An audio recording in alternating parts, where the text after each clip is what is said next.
Fala galera, sou o professor Daniel Macedo, estou aqui mais uma vez para ajudar vocês com conteúdo de física. Continuando nosso estudo sobre a cinemática, nós hoje vamos falar sobre o movimento retilíneo uniforme, ou MRU.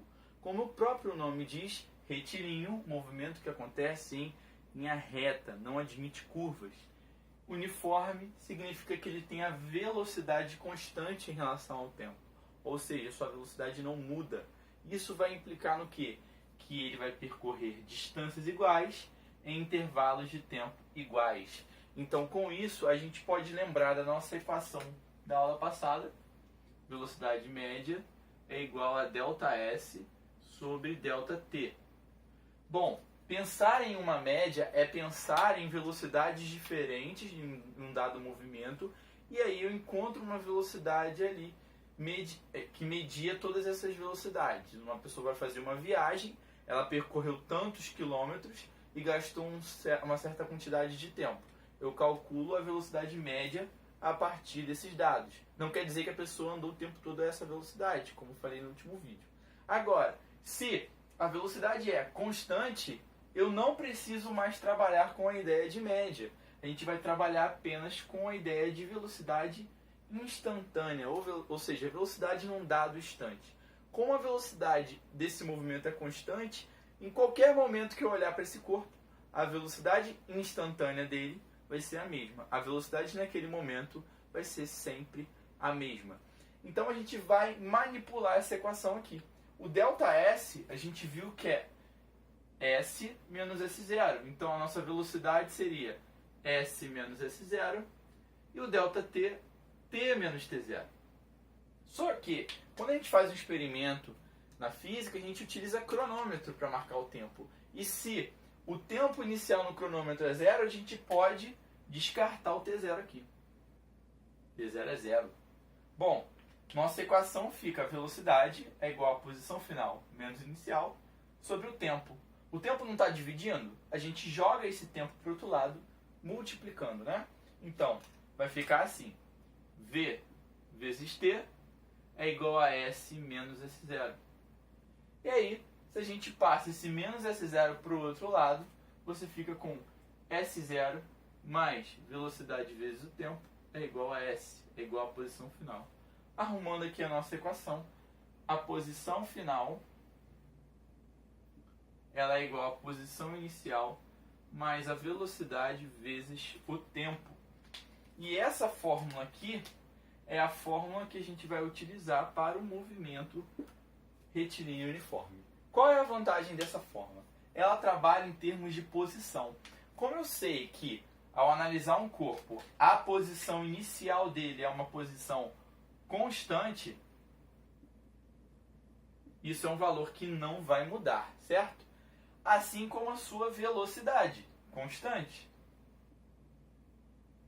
Eu consigo, sabendo essas duas informações, descobrir qualquer posição desse corpo para qualquer tempo que eu coloque aqui na minha equação. Então, o nome dessa equação é equação horária da velocidade, da posição.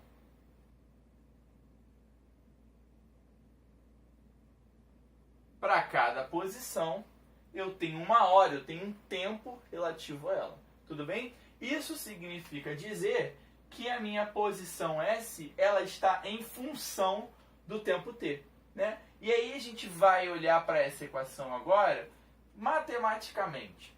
Se a gente lembrar um pouquinho lá da função afim, ela é uma função y igual a vezes x mais b, aonde A e B são termos constantes. Se a gente olhar aqui, o B seria o nosso S0, o termo livre, e o A seria a velocidade. Tudo bem? Então nós podemos, a partir da função afim, né, o nosso Y seria o S e o nosso X seria o T. Nós podemos montar um gráfico, que é o gráfico de posição por tempo. Esse gráfico, como o Y é o eixo vertical e aqui ele está fazendo o papel de posição, a gente vai colocar aqui S. no eixo vertical. E no eixo horizontal, t. O que acontece? Assim como na função afim, existe um termo que diz se o gráfico ele é crescente ou decrescente. Esse termo para a gente vai ser a velocidade. Se a velocidade for positiva, nós temos uma reta, função do primeiro grau, crescente, velocidade maior que zero. Se nós tivermos uma velocidade negativa, o gráfico vai ser decrescente, velocidade menor do que zero. Tudo bem? Toda vez que nós tivermos um movimento cuja velocidade é maior do que zero, a gente chama esse movimento de movimento progressivo. E toda vez que a gente tiver uma velocidade negativa, a gente chama de movimento regressivo. Além disso, nós também podemos montar um gráfico de velocidade por tempo. É um gráfico mais simples. Vou fazer esse gráfico aqui nesse cantinho aqui. O gráfico de velocidade por tempo, ele vai ser uma constante, né? Já que a velocidade é constante. Então ele é uma reta paralela ao eixo do tempo. Se a velocidade é positiva, ele vai estar acima do eixo. Se ela for negativa, ele vai estar abaixo do eixo. Qual é a vantagem desse gráfico aqui? Essa área aqui, e essa é uma informação muito importante, essa área formada pela reta da velocidade, seja lá o valor que tiver aqui, tudo bem? Exemplo, 10 metros por segundo, e aqui um tempo de, sei lá, 8 segundos. Esse gráfico formado aqui, essa área, ela nos dá um valor numérico.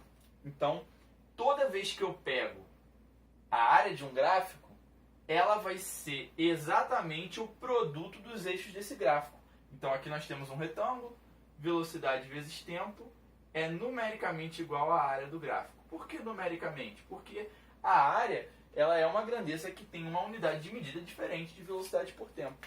Só que se a gente volta para essa equação aqui, se eu passo o ΔT para lá, velocidade vezes tempo é o ΔS. Olha, vira um sisteminha, né? Se velocidade vezes tempo é a área e velocidade vezes tempo é o ΔS, o nosso ΔS é numericamente igual à área do gráfico. E aí nós podemos tirar essa informação desse gráfico também. Beleza? A última informação que a gente pode tirar é quando a gente tem, por exemplo, um gráfico que tem aqui valores. Então, posição e o tempo. Se esse gráfico, por exemplo, ele começa aqui na posição 2 e vai até, vou colocar aqui um valor de posição 8, ele pode continuar crescendo, mas eu só quero usar esses dois valores. Num tempo de 3 segundos, eu consigo, através do gráfico, chegar a uma função da posição. Assim como na matemática a gente sabe que através de uma função a gente consegue montar um gráfico. O S0 é sempre o termo inicial, o termo que corta o eixo vertical. Então, para a gente é esse 2 aqui. O S final é um S que está associado a um tempo que eu escolho.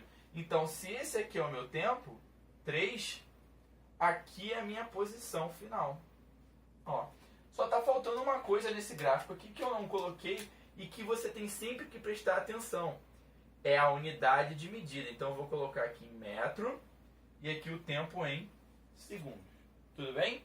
Bom, tá. Então, como é que a gente pode achar agora aqui a nossa função?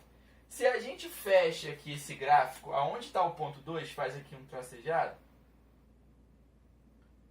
nós conseguimos achar aqui, olha bem, esse pedaço aqui, ó, do S0 até o S, é equivalente a esse aqui, que é o que a gente chama de ΔS.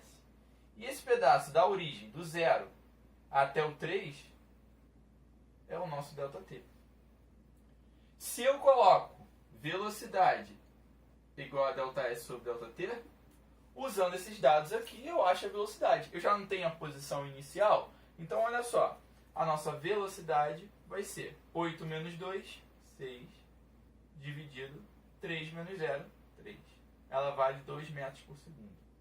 Se é essa velocidade, beleza, achamos a função, né, aqui da posição. Então a posição final ela é 2, que é a posição inicial, ou seja, o S0, mais 2 vezes t. Qual é o grande significado dessa equação aqui? Por que é importante eu conseguir fazer isso? Porque se um exercício me pedir para encontrar a partir de um gráfico qual é a posição para um tempo de 10 segundos, eu consigo calcular, porque eu já tenho a minha função e como é um movimento constante, eu sei que esse corpo vai andar sempre 2 metros a cada segundo. Então, se eu pego a equação e substituo onde está o t por 10, opa, aqui tem um sinal de mais, vai ficar 2 mais 20, 22. O quê? 22 metros. Da mesma forma, se eu sei que existe uma posição 16 metros, eu descubro quando o corpo chegou nessa posição a partir da equação também. Qual foi o tempo que ele demorou? Então, 16 é igual a 2 mais 2t. Se eu passo esse 2 para lá diminuindo, né, vai ficar 14 é igual a 2 vezes t. Então, 14 dividido por 2 é igual a t. O nosso t vai valer 7 segundos. Então, chegamos aí ao tempo. E esse tempo, lembrando sempre que a gente tem que colocar a unidade de medida. Valeu, galera. Espero que eu tenha ajudado vocês. Peço a vocês que deixem aí o like, que vocês se inscrevam também no canal e compartilhem com seus amigos esse vídeo. Valeu? Um abraço!